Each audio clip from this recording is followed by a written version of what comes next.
Eek, eek, eek, eek, eek. Hello, everybody. I'm John O'Loughlin. Welcome to my channel. It's called McDuff Lives 2, and McDuff Lives 2 lives on, although we did get one community strike already, but we're just barely hanging in there with McDuff Lives. We have two strikes, and we're going to have to make it through the end of December, or else, of course, they'll just, if they want to take you down, they'll just take a random one now and say, oh, you just advocated violence. Well, we're going to get rid of you. Zoom, and then you say, "No, I didn't," and they say, "Well, we don't care. We're getting rid of you anyway." All right, that's the way appeals work for YouTube. Anyway, yeah, The Wizard of Oz, Dorothy. You have to go back to the Frank Baum books, and you'll see what. But there's all kinds of metaphors and allegories going on there, and I want to know. I want to know who was behind Frank Baum, who put him up to writing those cookie books. David will tell us one day. David Underdown's here. Hey, David. Hey, God, look, everybody. I don't know why it took me so long to find this, but it's called The Committee of 300, and it's a book by John Coleman. And hey, it's folks that are trying to pin things together with the British and the Freemasons and the Royal Institute of International Affairs and all that stuff, pulling it all together with the Skull and Bones and the Rockefellers and the Rothschilds and the British Royals and the Baring and all of that, trying to pull all that together. I've been reading online, which I'm not sure if it's the book or an essay about the book, but man, it is. He's done a lot of work, and so and I know he has intelligence committee, intelligence connections. I think he was former British intelligence.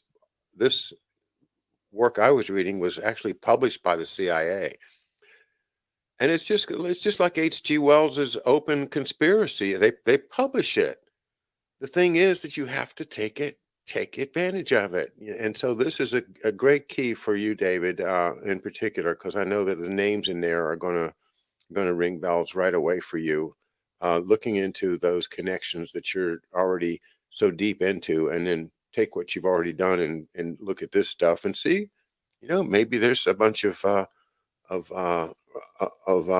throws in here, maybe a bunch of uh, of stuff that I should be wary of. But for whatever reason, just because there's so many incredible names in this book and the associations go deep in history, I'm recommending folks to look at it. You can look at that online or get a copy. I should send for it. I'm sure I will. Belongs in the library.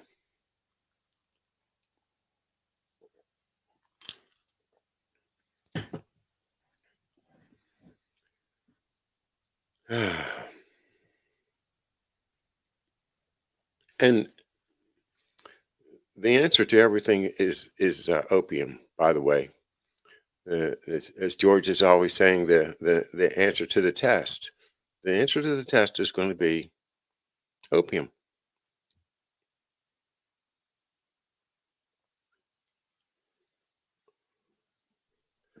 So there we are, right on time, and Andy DeBala is back with doing production for us tonight. Thank you so much, Andy. Andy's been very, very busy and trying to keep ahead of all the YouTube changes. He just got another strike, and he has a backup channel just like I do, Andy DeBala, and right on top of some very interesting research involving synthetic biology. So make sure and check out Andy's work. He usually is on about 10 or 10:15 p.m. Um, okay, so yeah, let's go back and if you notice on my thumbnail, I'd put out of Tupper Saucy's book a copy of what he called the flag of the British East India Company, and that is what Andy just put up there. If you put it right up there again, um, East India Company flag, 1801 to 1858. This is, of course, the first flag flown by the American rebels. I think that goes back to 1774 or maybe 75. But isn't it remarkable? It is so similar. Yeah, same 7 red stripes. The Union Jack, of course, but we weren't really necessarily going to leave the British Empire when we started rebelling. It was not a done deal, and a lot of people that were rebelling were still hoping for a settlement. So this flag did make sense at the time. Yeah, it is a U.S. flag. It's just the Union Jack instead of the stars.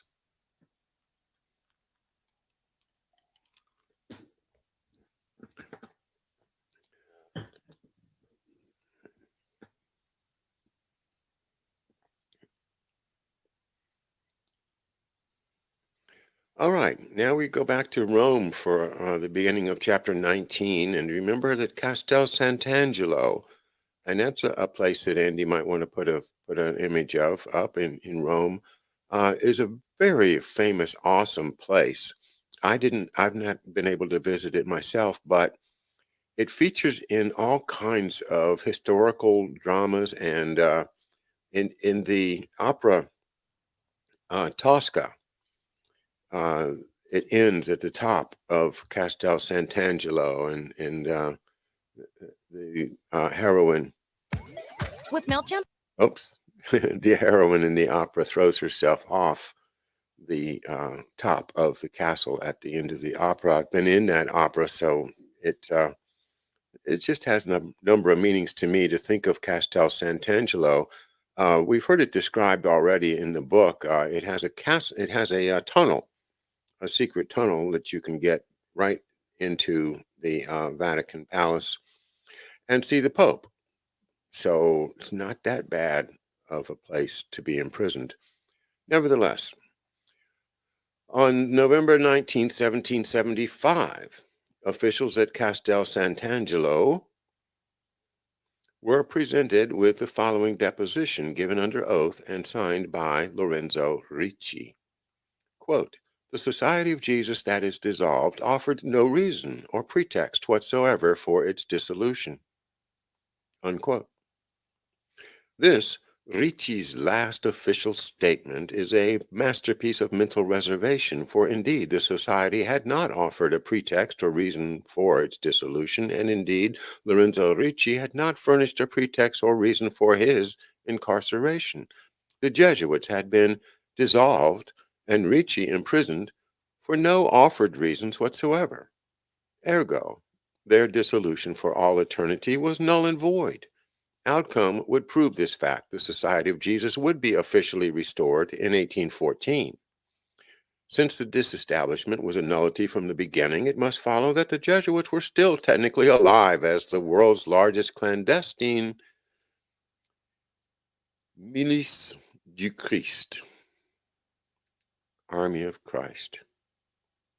Legally, thousands of Jesuits were still bound to their oath of obedience to the Black Papacy. They were free now to expand Roman Catholicism with perfect invisibility and justifying means, dedicating their encyclopedic skills in the useful arts, law, religion, medicine, philosophy, the humanities, finance, commerce, communication, diplomacy, banking, finance, espionage, and intrigue, dedicating all to both sides of the self-extirpating Protestant belligerents. Recall he's talking about the American rebels fighting against the British, and those are both Protestant belligerents doing the bidding of the hidden hand of the Jesuits. And he quotes once again Shakespeare from Othello, or I should keep saying Othello as the opera, but it's Othello in English. Now, whether he kill Cassio or Cassio him, or each do kill the other, every way makes my gain.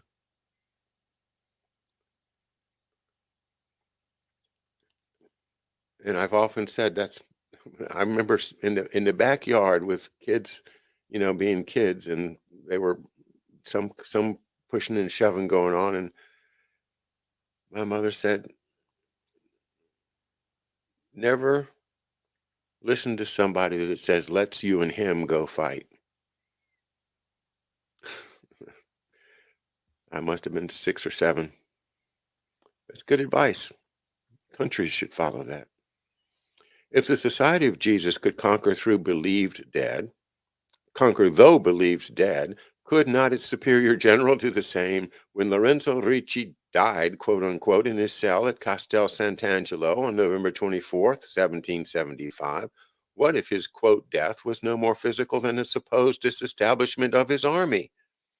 Lesser mystics than Ricci, who secretly commanded the Rosicrucians, were known to die and resurrect at the threshold of important endeavors.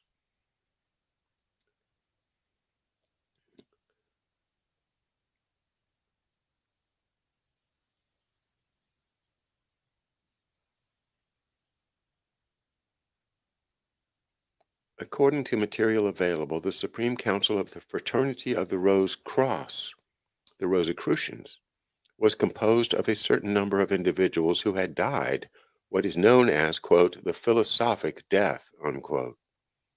When the time came for an initiate to enter upon his labors for the order, he conveniently died under somewhat mysterious circumstances. In reality, he changed his name and place of residence, and a box of rocks or a body secured for the purpose was buried in his stead. It is believed that this happened in the case of Sir Francis Bacon, who, like all servants of the mysteries, renounced all personal credit and permitted others to be considered as the authors of the documents which he wrote or inspired. Was it really Ricci's body lying in state at the Cathedral of San Giovanni di Fiorentini during the elaborate funeral mass that Pius VI arranged for him? Was it really Lorenzo Ricci who was entombed beneath the Church of the Gesù a week later in the vault reserved for generals of the society?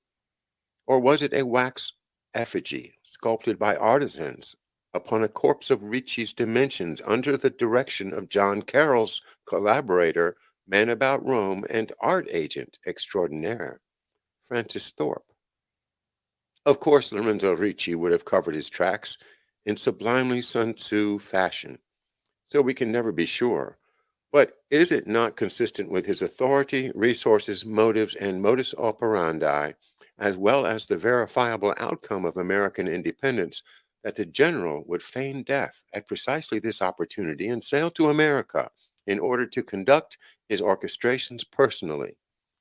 Reflect on his counsel in the 13 Articles of Sun Tzu, particularly. And for those that haven't been reading along, it's the author Tupper Saucy's theory that Sun Tzu was actually made up by the Jesuit general Lorenzo Ricci. Pardon me a second.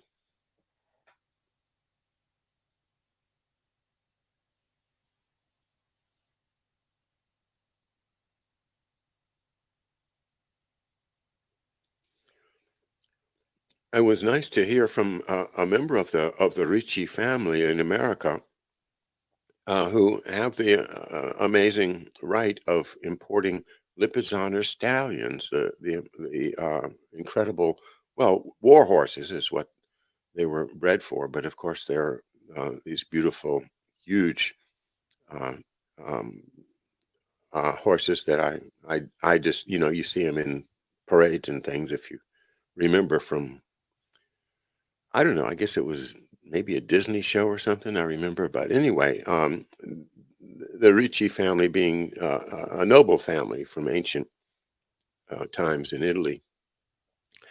And as we've read in this book, that it's the same name as Ricchey in English, and he used the name Ricchey when he was in London. This Lorenzo Ricci. So Ricci is the name. Well, we have Ritchie Highway in Maryland. I think it's Maryland Route 2. It's a pretty well-known name all over Maryland.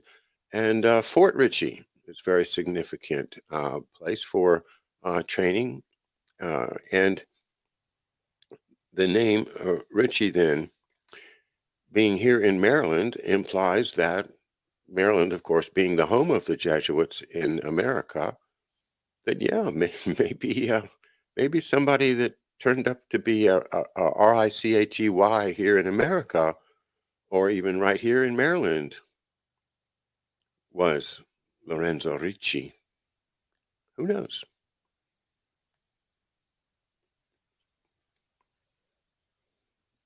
It's a good theory, isn't it?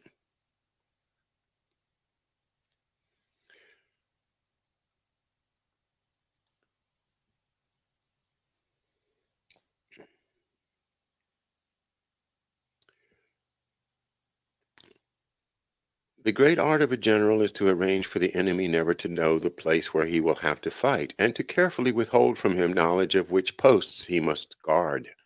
If he manages that, and can also hide the slightest of his movements, then he not only is a clever general, he is an extraordinary man, a prodigy. Without being seen, he sees. He hears without being heard. Go to places where the enemy would never suspect that you intended to go. Do not think of gathering the fruits of your victory until his entire defeat has put you in a position where you can yourself reconnoiter surely, tranquilly, and with leisure. That was a quote from Sun Tzu. If the general did sail to America rather than lie in state, he would arrive not as a conquering hero, but as a gentle, harmless, nameless, scholarly old man who spent most of his time reading. And during the course of his stay, inevitably someone would observe his subtle power over great patriots and write about it. Just such a person was observed and written about. During the fall of 1775, Congress authorized a committee made up of Benjamin Franklin, Thomas Lynch, Benjamin Harrison, and George Washington to consider and recommend a design for the first united colonial flag. The so-called Flag Committee traveled to Cambridge, Massachusetts.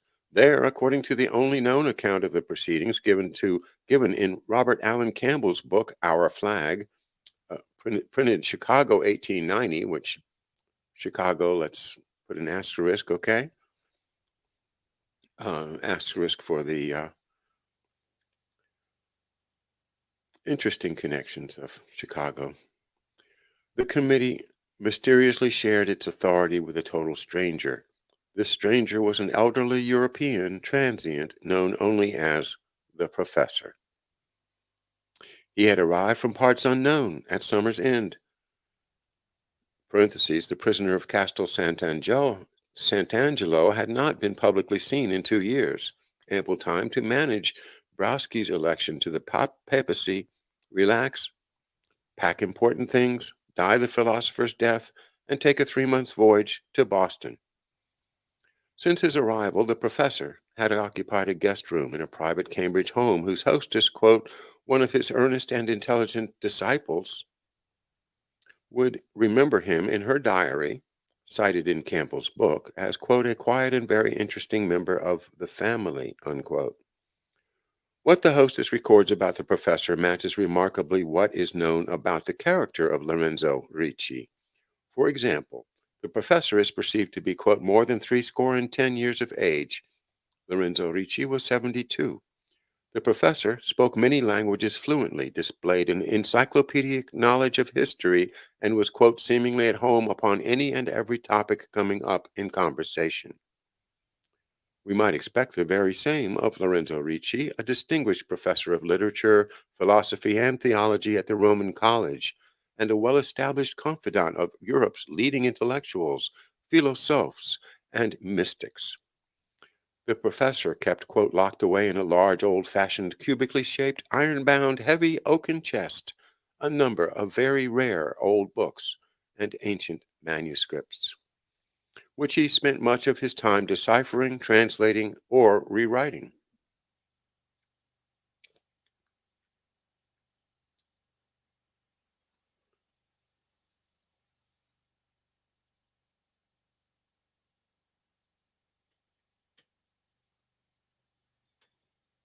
We might expect as much as of Lorenzo Ricci, the voracious scholar and publisher of Oriental masterworks. On the morning of December 13th, 1775, the committee men arrived in Cambridge for a midday feast. The professor greeted them as we might expect Lorenzo Ricci would, quote, with an ease, grace, and dignity evidencing his superior ability experience, and attainments, and with a courtly bow that left no room to doubt that he had habitually associated with those in acknowledged authority.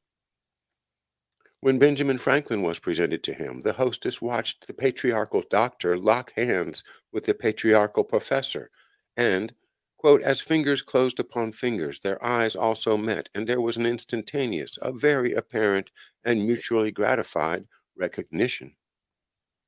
What had the woman witnessed? The ultimate summit? Unknown superior revealing himself to America's grandest Freemason? The table talk soon focused on subjects that had occupied Lorenzo Ricci's attention since the beginning of his generalate. The hostess witnessed them discussing the relation of the colonies to each other and to the mother country. She saw them discuss, quote, the related question of one's duty to the colony as related to his allegiance to Great Britain, unquote.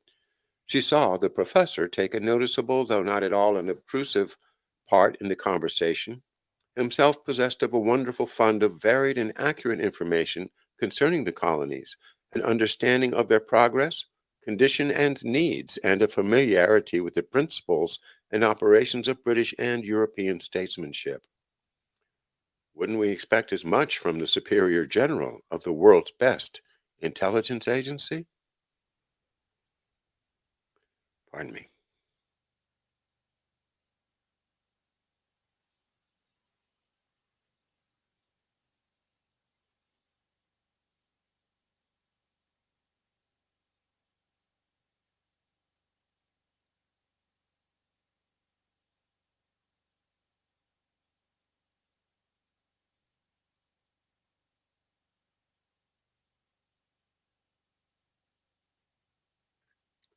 Oh, I'm just checking in with the chat, and I see David Rockefeller was a Ricci boy. David Undernan. We'll be seeing you tomorrow night right here on McDuff Lives too. David's very busy recording his research on Twitter, and if you want a quick education, just go to Twitter and look at whatever David's writing about now. It's bound to be fascinating. We'll catch up tomorrow night.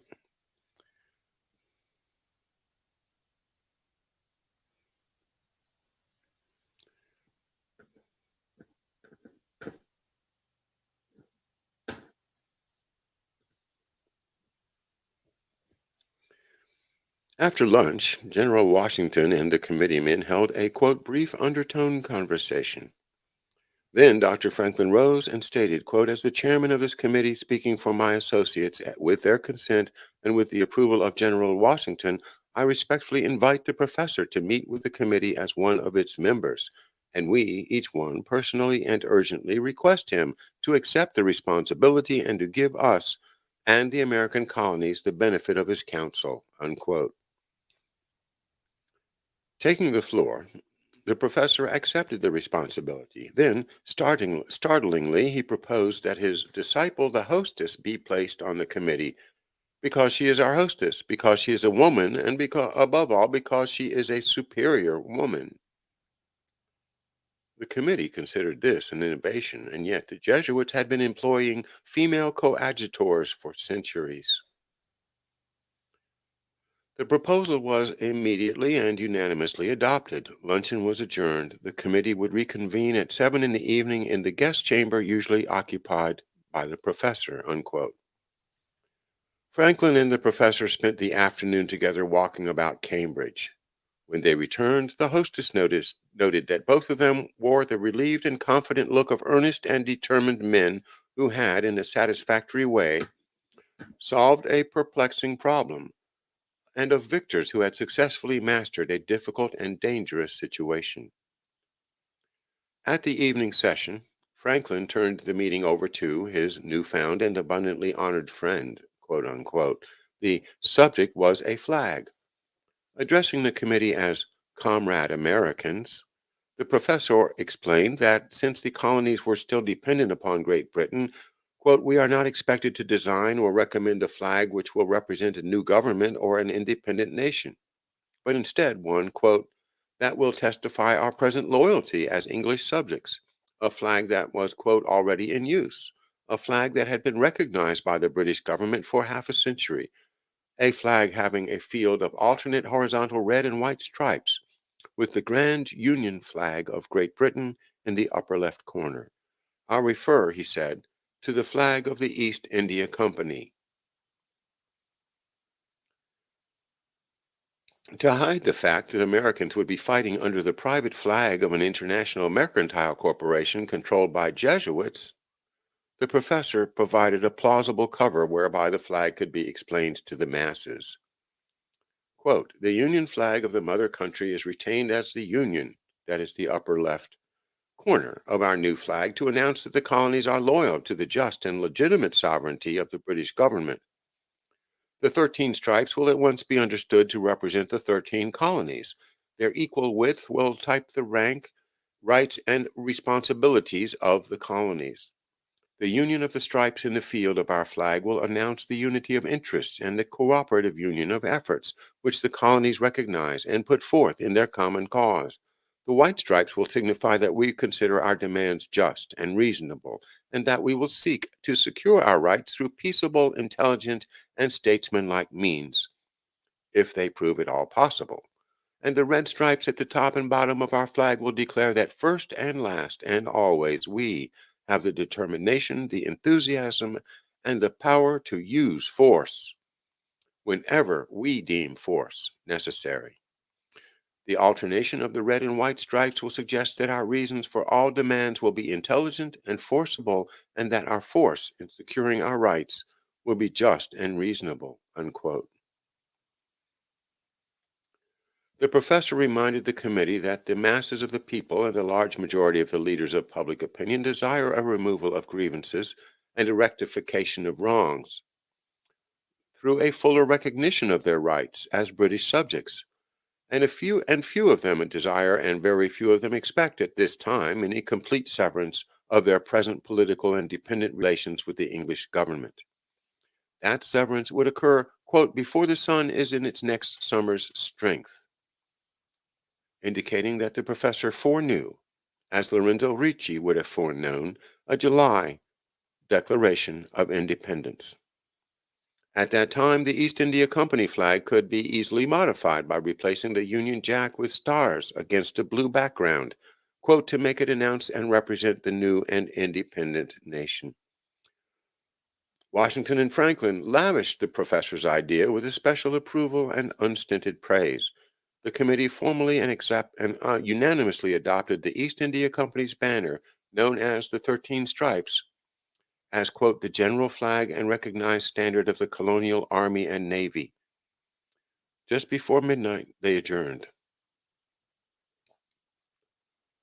On January 2nd, 1776, at a formal ceremony attended by the Flag Committee, George Washington personally hoisted the East India Company flag, quote, upon a towering and specially raised pine tree liberty pole, unfurling it to the breeze and displaying it for the first time to his army, the citizens of the vicinity, and the British forces in Boston. By so colorfully equivocating both his enemies, the professor had made himself god of confusion. The redcoats were toasting the good health of the rebels, who in turn were fighting for the East India Company. One of the few places in the world where such ludicrous phenomena are considered standard and routine is in the pages of Lorenzo Ricci's 13 articles. Quote, the general decides everything. He knows how to shape at will not only the army he is commanding, but also that of his enemies.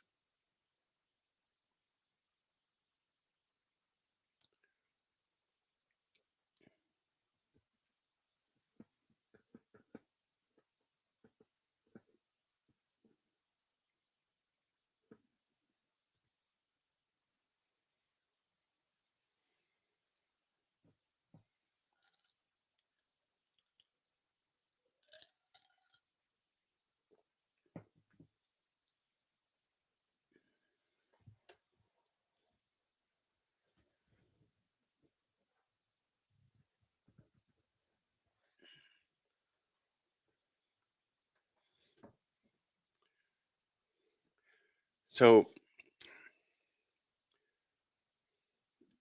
I'm going to stop reading right there because I just need to stop early tonight, and appreciate your indulging me as I do that. But look at the flag with the 13 stars, and you realize now, whether this was planned or not, that it fits so well with that circle of stars that appears behind. Sometimes it's Mary, the star of the sea, and sometimes it's Isis, but it's that circle of stars. Oh, hey, Andy. Let's see. We got early BEIC flag. BEIC flag 7, circa 1700. So, yeah, it's the same flag. Isn't that remarkable? Um, and that this book that Tupper Saucy is quoting was written in 1890 and printed in Chicago. And you have to wonder, you know, that's a long time. That's 100 years later, 130 years later. So, and we were not fighting for the British East India Company. Don't make that mistake. So what the only purpose of it would be to confuse everybody and confuse the British.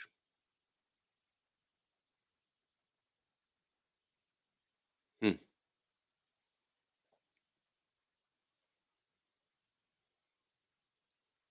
And 13 is the sun. Yeah. Oh yeah. Well, the Capitol ceiling is just an incredible. That has got to be a Jesuit project. There's what's called the apotheosis of George Washington is what it's all about, and turning George Washington into a saint or a god. And that big, mural on the dome of the inside of the Capitol uh, is mirrored by a mural on the dome of a church or cathedral. I think it's in Rome, with none other than Ignatius Loyola having his apotheosis with the same type of a theme around him, with the clouds and the various scenes of you know gods and weapons and chariots and helmets and things. Excuse me.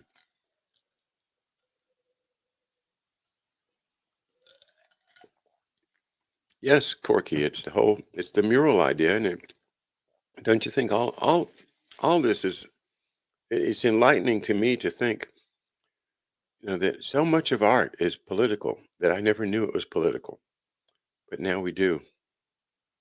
There's power in the murals. That's right. Well, guys, I've been up for a long time today, and I'm going to make it a short show tonight. If you will please excuse me. I do want once again to invite everybody to get a copy of my book about my dad. This is an essential core uh, work for me to expand the people in the world that know my dad's story, and then to take my dad's story and use it to help everybody move forward and get past this nightmare we're enduring. Um, I'm, I, I am completely convinced that if I can teach everyone what happened and who my dad was and what happened, and the fact is that if they do it to him, they'll do it to you. They'll do it to anybody. They'll do it to your loved ones, and they'll do it to your family. And so, if I can offer this out there as a kind of an offering, because Lord knows I didn't write this book for any reason except for to make sure that the story is told. I don't like to write. It's the only book I've ever written, and and Andy can tell you I was fit to be tied trying to get it done. But so many people have helped me, and Andy's one of my really special friends and helpers. So thank you, Andy DeBala, and thanks everybody. We do appreciate your support at Patreon, and go over and check out Screaming Ospreys TV. I put 8 channels up there from my work and the work of a number of great commentators on the scene. Just enjoy it. Just go over there and flip through the channels. There's 8 of them, and there's 4 things on each page, and you can just by pushing those little blue buttons on the left, you can change the channel. There, let's see what Housatonic's got up tonight. There, we're watching reruns that I have by Mark's permission posted here. These are the most recent ones. I call it Housatonic Select, that channel, and but I need folks to let me know if you're taking advantage of it. You don't need a password. That's probably one of the channels that needs a little of attention. Don't worry about that. All right. Uh-oh. Illuminati. All this stuff is real. If anybody thinks you're wasting your time studying Illuminati, you're not. I mean, you might not get it right the first time, but doggone it, you are on the right track. Keep trying to figure out Adam Weishaupt until you got a feeling that you understand it and how that stuff fits in. It's not the major part of what we need to know, but it's also neither is it something to completely ignore. Um, so all of this stuff all coming together. We're starting to see, you know, and so much of it is about opium. We'll talk some more tomorrow. Good night, everybody.